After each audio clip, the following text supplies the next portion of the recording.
distinguido auditorio de Oaxaca, de muchas partes de México y también del extranjero. Estos eventos repercuten y llegan a tener eco también en todo el mundo, y lo que se dice aquí, por eso cobra mucha importancia. Mis compañeros que me han precedido se han referido a diversidad, a muchas materias importantísimas, y yo voy a tratar de concretarme a dos puntos. Uno, que es un tema nacional de fundamental importancia, como es el relativo a la justicia federal, y otro de carácter internacional que tiene que ver con las tremendas amenazas por las que estamos pasando todos los países del mundo actualmente, con motivo de las políticas principalmente de los Estados Unidos, de Europa y de Israel, en contra de la República de Irán, en contra principalmente de Corea, pero que significa en contra de todos los países del mundo, desde luego, del pueblo de México y de todos los países del mundo. Por lo que atañe a los problemas gravísimos por los que atraviesa la justicia federal en México, varios de los compañeros que nos han precedido en el uso de la palabra se han referido bajo diversas perspectivas muy importantes. Trataré de ser un poquito más concreto en relación con los graves problemas de la justicia federal en México. Quiero iniciar esto con algunos datos acerca de un servidor de ustedes, Francisco Salvador Pérez, que entregué ya una gran parte de mi vida, más de 35 años, al servicio de la justicia federal, en que ocupé prácticamente todos los cargos relevantes, desde el más sencillo de escribiente hasta el más alto de magistrado federal. Conozco profundamente el funcionamiento del sistema de justicia en México y desde luego cómo funciona y cómo está estructurado el Poder Judicial al más alto nivel, con la Suprema Corte y el Consejo de la Judicatura Federal a la cabeza. Como todos ustedes saben, en 1995, al inicio del gobierno de Ernesto Zedillo Ponce de León, fue creado un órgano policíaco y administrativo, casi esto nunca lo dice nadie, llamado Consejo de la Judicatura Federal, integrado por 7 personas, ligados siempre a grandes intereses de políticos en turno.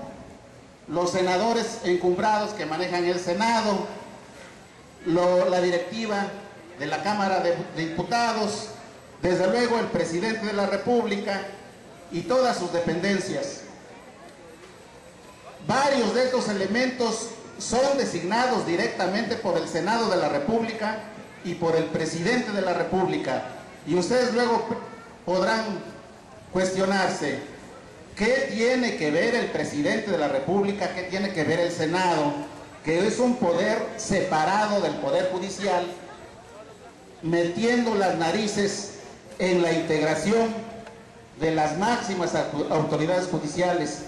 Pero así ocurre. Los señores beneficiados con estos cargos, que desde luego son los ministros y los consejeros de la Judicatura, casi nunca menciona a nadie a los consejeros de la Judicatura, que probablemente sean mucho más peligrosos para el pueblo, más nefastos, y sus actividades sean más letales que las de los mismos ministros. Los ministros salen a la palestra y todo el mundo los ve y saben sus resoluciones. Aquí Fernando Amezcua, el otro abogado que habló, se refirieron a las pésimas resoluciones de la Suprema Corte, absolutamente contrarias al interés de la población y también de los interesados. Pero nadie habla del Consejo de la Judicatura.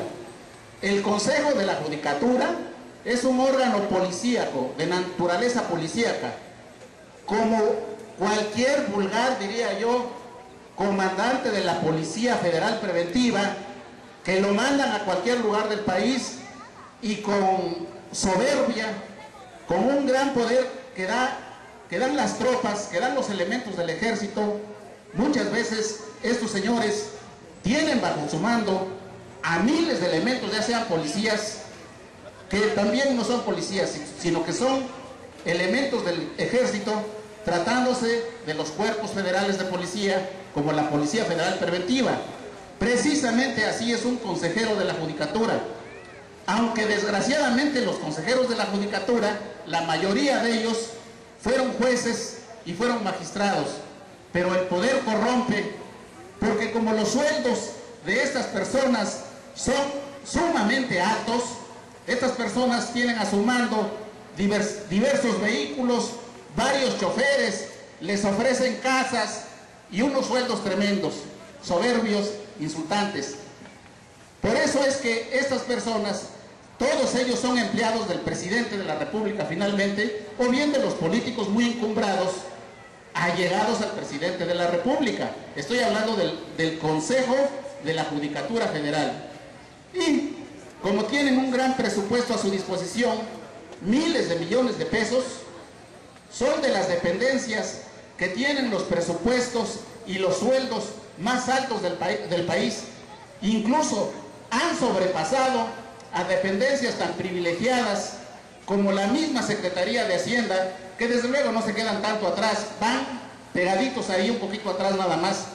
Pero a este grado ha llegado la dependencia del poder ejecutivo, del poder que tiene la fuerza bruta en México, la dependencia de este poder de las Fuerzas Armadas. No se quedan atrás los militares, desde luego.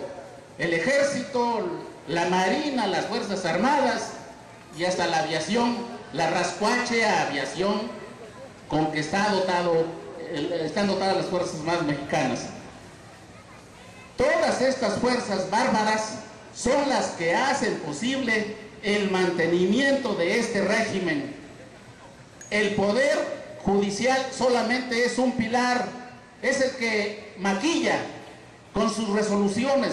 Cuando un presidente dicta una determinación, como en el caso de la extinción de la Compañía de Luz y Fuerza del Centro y del Sindicato Mexicano de Electricistas, pues ya sabemos lo que pasa, ¿no? Ahorita fue el Sindicato Mexicano de Electricistas, pero han sido prácticamente todos los sindicatos y empresas pilares de la economía y de los bienes estratégicos del país. No es solamente el Sindicato Mexicano de Electricistas. Hace 30 o 40 años pasó exactamente por lo mismo, con un proceso diverso, pero que significa lo mismo. El Sindicato de Ferrocarrileros Mexicanos, lo mismo ha ocurrido con el Sindicato de Maestros, que lo han deshecho poco a poco a través de diversos medios. Entonces, están prácticamente destruyendo todas las instituciones básicas nacionales, las que configuran y dan fuerza a un país fuerte como México, pero que ahora ya no es tan fuerte. Algo queda, ojalá que lo lleguemos a rescatar. Entonces, un órgano policíaco, quiero hacer conciencia de esto, como lo es el Consejo de la Judicatura Federal, no puede estar gobernando a un poder judicial que está conformado por jueces y magistrados, porque el único recurso, el único patrimonio del trabajo de un juez federal, de un magistrado, lo son sus conocimientos, su preparación, una serie de cualidades de carácter moral, pero nunca un juez prácticamente dispone de la fuerza bruta.